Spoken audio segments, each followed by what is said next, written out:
सोच के देखो, देश का सबसे बड़ा लॉयर बनना है जो सुप्रीम कोर्ट में गवर्नमेंट ऑफ इंडिया को रिप्रेजेंट करें, जिसका ओपिनियन पूरी कंट्री के लिए एक लीगल डायरेक्शन बन जाए। Yes, I am talking about attorney general of India. पिछली वीडियोस में हमने जाना कि अटॉर्नी जनरल ऑफ इंडिया होते कौन हैं, उनकी पावर्स क्या होती हैं, उनके राइट्स क्या होते हैं, उनकी ड्यूटीज़ क्या होती हैं। इस वीडियो में हम कंप्लीट रोड मैप देखेंगे कि कैसे कोई इंसान अटॉर्नी जनरल ऑफ इंडिया के लिए एलिजिबल हो सकता है। आइए शुरू करते हैं।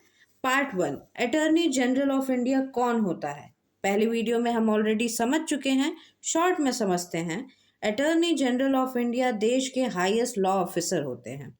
ये गवर्नमेंट ऑफ इंडिया के चीफ लीगल एडवाइजर होते हैं और इनकी ड्यूटीज होती हैं सुप्रीम कोर्ट और हाई कोर्ट में यूनियन गवर्नमेंट को रिप्रेजेंट करना, कॉन्स्टिट्यूशन और लॉ पर लीगल एडवाइस देना, इम्पॉर्टेंट नेशनल मैटर्स में लीगल गाइडेंस देना, पार्लियामेंट में बोल सकते हैं पर वोट नहीं कर सकते। आर्टिकल 76 ऑफ इंडियन कॉन्स्टिट्यूशन के अंडर ये पोस्ट होती है। पार्ट 2 आते हैं, क्वालिफिकेशन क्या चाहिए। डायरेक्ट एग्जाम नहीं होता अटॉर्नी जनरल बनने के लिए, ये एक अपॉइंटमेंट पोस्ट है, पर कॉन्स्टिट्यूशन के हिसाब से आप उस पोस्ट के लिए एलिजिबल होने चाहिए जो सुप्रीम कोर्ट जज बनने के लिए होती है। मतलब आप इंडियन सिटीजन होने चाहिए, आप 5 साल हाई कोर्ट में जज रहे हों, या फिर 10 साल हाई कोर्ट में एडवोकेट रहे हों, या एक डिस्टिंग्विश्ड ज्यूरिस्ट हों। ये एक्सेप्शनल लीगल माइंड है। Part 3, step by step road map देखते हैं। स्टेप 1, लॉ की डिग्री लीजिए। Either 5 years law honours BLLB और BBLLB आफ्टर 12th, या फिर 3 years LLB after graduation. College अच्छा होना ज़रूरी है। NLU से करिए, DU से करिए, BHU से करिए, AMU से करिए और एक्सेट्रा। आप अपने हिसाब से देख सकते हैं आपके लिए कौन सा कॉलेज सूटेबल है। स्टेप 2, स्ट्रॉन्ग लीगल फाउंडेशन बनाइए। सब्जेक्ट पर कमांड रखिए, जैसे कॉन्स्टिट्यूशन पे आपकी कमांड होनी चाहिए, एडमिनिस्ट्रेटिव लॉ पे आपकी कमांड होनी चाहिए, क्रिमिनल लॉ पे आपकी कमांड होनी चाहिए, इंटरनेशनल लॉ पे होनी चाहिए और कॉन्ट्रैक्ट एक्ट पे होनी चाहिए। अटॉर्नी जनरल का बेस होता है constitution law. Step 3, supreme court level practice start करिए।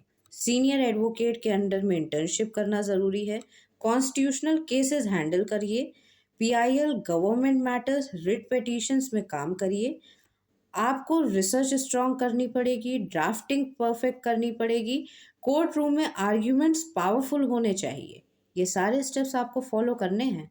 स्टेप 4, रेप्यूटेशन बिल्ड करिए।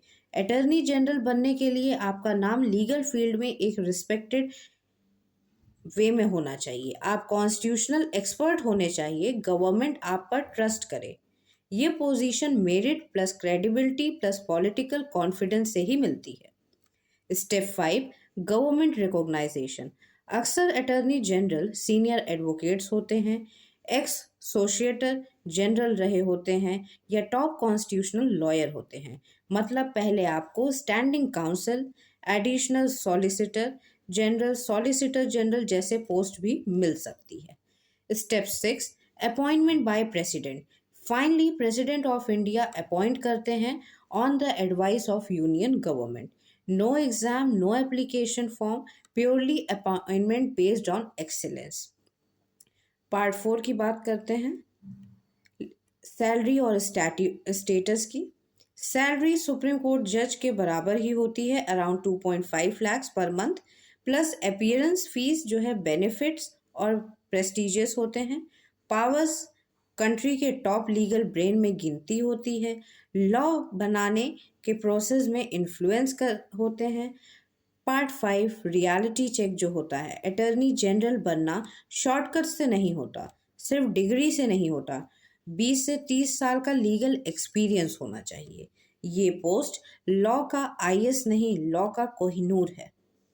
अगर आप लॉ को सिर्फ प्रोफेशन नहीं मिशन बना लेंगे, अगर कॉन्स्टिट्यूशन आपका पैशन बन जाए, तो एक दिन देश आपको अटॉर्नी जनरल के रूप में ज़रूर पहचान सकता है। उम्मीद है आपको पूरा प्रोसेस समझ में आया होगा।